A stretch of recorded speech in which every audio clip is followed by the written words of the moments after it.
Hamas Israel యుద్ధంలో కొత్త కోణం వెలుగు చూస్తోంది. ఇప్పటి వరకు గాజాపై దండయాత్ర చేస్తున్న ఇజ్రాయెల్కు హమాస్ ఆదివారం నాడు దెబ్బ కొట్టింది. ఇజ్రాయెల్ రాజధాని టెల్ అవీవ్లో ఓ విద్యార్థి తనను తాను పేల్చేసుకున్నాడు. అయితే ఈ బాంబు పేలుళ్లలో ప్రాణనష్టం జరగకపోవడంతో ఇజ్రాయెల్ ఊపిరి పీల్చుకుంది. ఈ పేలుళ్లకు పాల్పడింది తమ గ్రూపునకు చెందినవారేనని ప్రకటించింది హమాస్. భవిష్యత్తులో మరిన్ని పేలుళ్లకు సిద్ధం కండని హెచ్చరించింది. అయితే అమెరికా విదేశాంగ మంత్రి ఆంథోనీ బ్లింకెన్ టెల్ అవీవ్ వచ్చి ఇజ్రాయిల్ పాలస్తీనా మధ్య కాల్పుల విరమణ ఒప్పందం కుదిర్చేందుకు సన్నద్ధం అవుతున్న తరుణంలో ఈ పేలుళ్లు సంభవించాయి. మరి ఈ పేలుళ్ల తర్వాత కాల్పుల విరమణ చర్చలు ముందుకు సాగుతాయా అన్న అనుమానాలు తలెత్తుతున్నాయి. ఇప్పుడు తాజా పరిణామాల గురించి ఈ ప్రత్యేక కథనం చూద్దాం.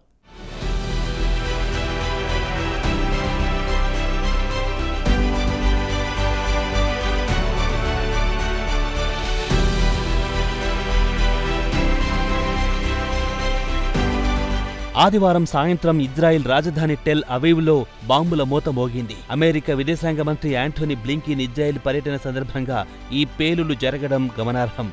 మధ్యప్రాచ్యంలో తిరిగి శాంతి నెలకొల్పేందుకు ఆయన ఇజ్రాయెల్ పాలస్తీనా మధ్య కాల్పుల ఒప్పందం కుదిర్చేందుకు ఆదివారం టెల్ అవీవ్కొచ్చారు. కాగా కాల్పుల ఒప్పందానికి సరైన సమయంలో బాంబు పేలుళ్లు జరగడం వచ్చిన అవకాశాన్ని ఇరు దేశాలు కాలదన్నుకున్నట్టుగా పరిశీలకులు భావిస్తున్నారు. ఎందుకంటే ఒకవైపు ఇజ్రాయెల్ ప్రధానమంత్రి బెంజమిన్ నెతన్యాహుకు స్వదేశంలో పాలస్తీనా చెరలో ఉన్న బందీలను విడిపించాలని ఆయనపై ఒత్తిడి పెరుగుతోంది. అదే సమయంలో గాజా మొత్తం నేలమట్టమయ్యింది. సుమారు 40,000 మంది అమాయకులు ఈ యుద్ధంలో ప్రాణాలు కోల్పోయారు. ఉన్న ఇళ్లు కోల్పోయి యుఎన్ ఏర్పాటు చేసిన తాత్కాలిక శిబిరాల్లో తలదాచుకోవాల్సిన దుర్భర పరిస్థితిలో పాలస్తీనా పౌరులున్నారు.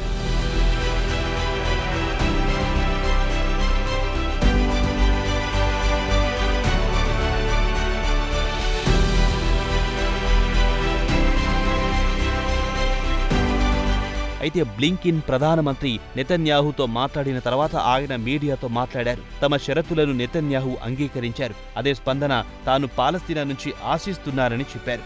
ఈ ప్రతిపాదనతో దోహాలో ఇరు పక్షాల మధ్య సమావేశం ఏర్పాటు చేస్తామని చెప్పారు బ్లింకెన్. ఇక బైడెన్ అడ్మినిస్ట్రేషన్ మాత్రం ఈ నెల ప్రారంభంలోనే కాల్పుల ఒప్పందం ముగించాలని చూసింది. అయితే ఆదివారం నాడు బ్లింకెన్ టెల్ అవీవ్లో అడుగుపెట్టిన గంట తర్వాత పాలస్తీనా యువకుడు తనను తాను పేల్చుకున్నాడు. దీంతో ఇజ్రాయెల్ ప్రధానితో పాటు బ్లింకెన్ కూడా షాక్ అయ్యారు. ఈ సంఘటన తర్వాత హమాస్ ఒక ప్రకటన విడుదల చేసింది. పాలస్తీనా ఇస్లామిక్ జిహాదీ ఆత్మాహుతి దాడికి పాల్పడిందని తెలిపింది. అయితే బాంబు పేలుడుపై పూర్తి స్పష్టత మాత్రం రావడం లేదు.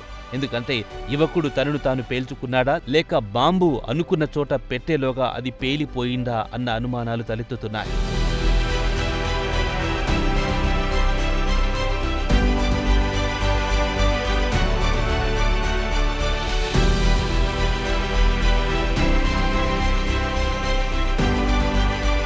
అయితే టెల్ అవీవ్లో పోలీసుల సమాచారం ప్రకారం శక్తివంతమైన బాంబు పేలింది. ఇది టెర్రర్ దాడి అని పేర్కొంది. ఓ వ్యక్తి గాయపడ్డాడు. దీనిపై విచారణ చేస్తున్నట్లు తెలిపారు.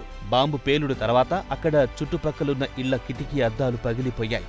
ఇరాన్ క్షిపణి దాడి చేసిందని భావించి ప్రజలు భయంతో సురక్షిత ప్రాంతాలకు పరుగులు తీశారు. చివరికి ఇది టెర్రర్ దాడిగా రుజువయ్యింది. అయితే యూదుల ప్రార్థనా స్థలానికి సమీపంలో ఈ పేలుడు సంభవించింది. ఇక ఈ పేలుడు తర్వాత హమాస్ ఇలాంటి దాడులు మరిన్ని చూస్తారని హెచ్చరించింది. గాజాపై మీరెన్ని రోజులు దాడులు చేస్తారో అన్ని రోజులు మీపై దాడులు చేస్తూనే ఉంటామన్నారు పాలస్తీనా మిలిటెంట్లు. ఆత్మాహుతి దాడికి పాల్పడింది 19 ఏళ్ల పాలస్తీనా యువకుడిని ప్రకటించింది హమాస్. ఇటీవల కాలంలో హమాస్ సూసైడ్ అటాక్స్ ను తగ్గించింది. అయితే ఇద్దరు నిపుణుల అంచనా ప్రకారం పాలస్తీనా ఎలాగైనా ఇజ్రాయెల్కు బుద్ధి చెప్పాలని నిర్ణయించినట్టుగా కనిపిస్తోంది. గాజాపై పెద్ద ఎత్తున దాడికి తెగబడిన ఇజ్రాయెల్కు సొంత గడ్డ మీదనే ప్రతీకారం తీర్చుకోవాలని భావిస్తోంది. ఎందుకంటే తమ భూభాగంపై దాడులు చేసి నేలమట్టం చేసిన విధంగా తాము కూడా టెల్ అవీవ్పై దాడి చేసి వారికి కూడా తమ బాధ ఎలా ఉంటుందో చెప్పాలనుకుంది. గతేడాది అక్టోబర్ 7వ తేదీన పాలస్తీనా టెర్రరిస్టులు ఇజ్రాయెల్పై దాడులకు తెగబడి 1200 మందిని చంపి మరో 250 మందిని తమ వెంట బందీలుగా తీసుకెళ్లింది. దీనికి ప్రతీకారంగా ఇజ్రాయెల్ గాజాపై పడి నగరం మొత్తం నేలమట్టం చేసింది. సుమారు 40,000 మందిని చంపేసింది.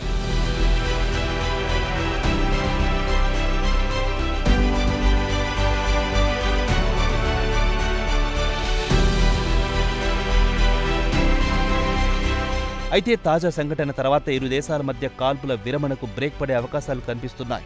ఒప్పందానికి ఇటు ఖటర్, ఈజిప్టు కలిసి మధ్యవర్తిత్వం నిలిపి కనీసం 6 వారాల పాటు కాల్పుల విరమణ ఒప్పందం కుదర్చాలని అమెరికా భావించింది. బదులుగా పాలస్తీనా చెరలో ఉన్న ఇజ్రాయెల్ బందీలను విడిపించాలనేది ప్రధాన ఉద్దేశంగా కనిపిస్తోంది. అలాగే ఇజ్రాయెల్ కూడా వెంటనే గాజా నుంచి తమ దళాలను వెనక్కి రప్పించాల్సి ఉంటుంది. ఇదిలా ఉండగా గత ఏడాది ఇరు దేశాల మధ్య యుద్ధం మొదలైన తర్వాత బ్లింకిన్ మిడిల్ ఈస్టుకు రావడం ఇది 9వసారి. ఇక హమాస్ మాత్రం అమెరికాపై ఆగ్రహం వ్యక్తం చేస్తోంది.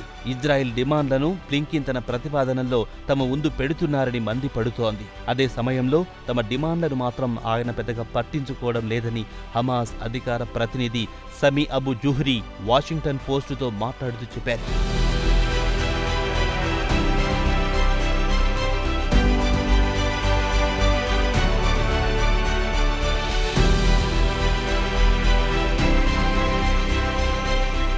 ఇదిలా ఉండగా ఇజ్రాయెల్ ప్రధానమంత్రి నెతన్యాహు మాత్రం గాజా, ఈజిప్టు సరిహద్దున ఉన్న ఫిలడాల్ఫియా కారిడార్ నుంచి తమ సైనికులను ఉపసంహరించే ప్రసక్తే లేదని స్పష్టం చేశారు. హమాస్ ప్రధాన డిమాండ్ కూడా ఇదే. ఆదివారం నాడు నెతన్యాహు తన కేబినెట్ సహచరులతో మాట్లాడుతూ ఇచ్చిపుచ్చుకునే ధోరణి అయితే తాను సిద్ధమే, కానీ తమనే ఇచ్చుకుంటూ పొమ్మంటే కుదరదని ఇజ్రాయెల్ ప్రధానమంత్రి తన సహచరులతో చెప్పాడన్న టాక్ వినిపిస్తోంది. ఇదిలా ఉండగా బ్లింకిన్ కాల్పుల విరమణకు ఇరు దేశాలు చొరవ తీసుకోవాలని కోరారు. రెచ్చగొట్టే ప్రసంగాల వల్ల చర్చలు దారి తప్పుతాయని తెలిపారు.